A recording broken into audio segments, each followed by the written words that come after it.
Hey guys, 1973, 1 center Canada coin. In 1973, the world was changing. Pink Floyd released The Dark Side of the Moon, the Sears Tower became the tallest building in the world, and in Canada, the Royal Canadian Mint was pumping out nearly 500 million pennies.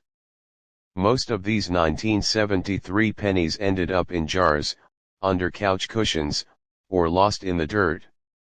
But as we cross the 50-year mark since they were minted, collectors are starting to look at this specific year with a lot more scrutiny. Is it just a piece of junk copper, or is there a hidden variety that could pay for your next vacation today?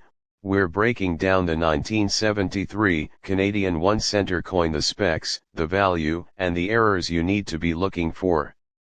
Let's talk about what this coin is actually made of.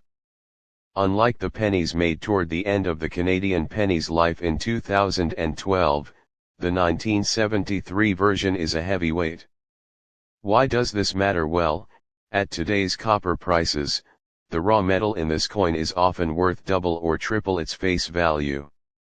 While it's technically illegal to melt them down in Canada, this melt value provides a solid floor for the coin's worth. But we aren't here for scrap metal prices. We're here for numismatic value. In 1973, the mint produced 457 million of these. That is a massive mintage, which usually means a coin isn't rare. However, finding one in red mint state condition, meaning it looks like it was struck yesterday, is becoming increasingly difficult. If you want to make money on a 1973 penny, you need to understand color grading. This is what you'll find in your change. It's oxidized. Value about 2 to 5 cents. This has some original luster left but is starting to darken. Value maybe 25 cents to $1. This is the holy grail for 1973. It is bright, orange copper, and has 0 finger oils or scratches. A 1973 penny graded at MS65 red can fetch 20 to 40. But if you manage to find a nearly perfect MS66 or MS67 red, you are looking at a coin that can auction for hundreds of dollars. Why? Because most people didn't think to save 1973 pennies in pristine condition, they were just common change. Since the 1973 mintage was so high, the machines at the mint were running at full throttle. And when machines run fast, mistakes happen. This is where the real money is hiding. Look for a penny that looks like a bite was taken out of the side. A 1973 penny with a significant clip can sell for 15 to 30. 2 off-center strikes. If the design is shifted to one side and part of the coin is blank, you've hit the jackpot. A 50% off-center 1973 penny is a collector's dream.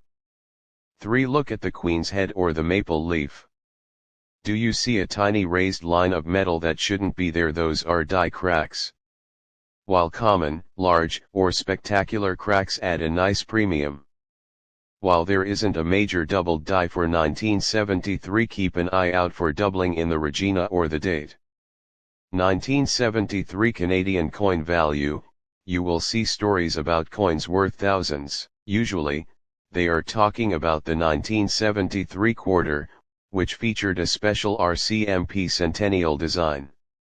There is a large bust variety of that quarter that is incredibly rare. Don't confuse the two. The 1973 penny features the standard maple leaf reverse and the standard Arnold Machin portrait of Queen Elizabeth II on the obverse. It didn't get a special commemorative design, but that doesn't mean it isn't worth your time to check. So, is the 1973 Canadian penny worth a fortune? In 99% of cases, no. But if you find one that is blazing red or has a wild mint error, you have a genuine piece of Canadian history that collectors are willing to pay a premium for. Before you dump that old jar of pennies at the bank or what's left of them, take 5 minutes. Sort out the 1973s. Look for the red luster. Use a magnifying glass to check for those die cracks. Would you like me to do a follow-up video showing you exactly how to grade these at home using just your smartphone camera? Let me know in the comments. Don't forget to like, subscribe, and keep your eyes on the copper. Happy hunting!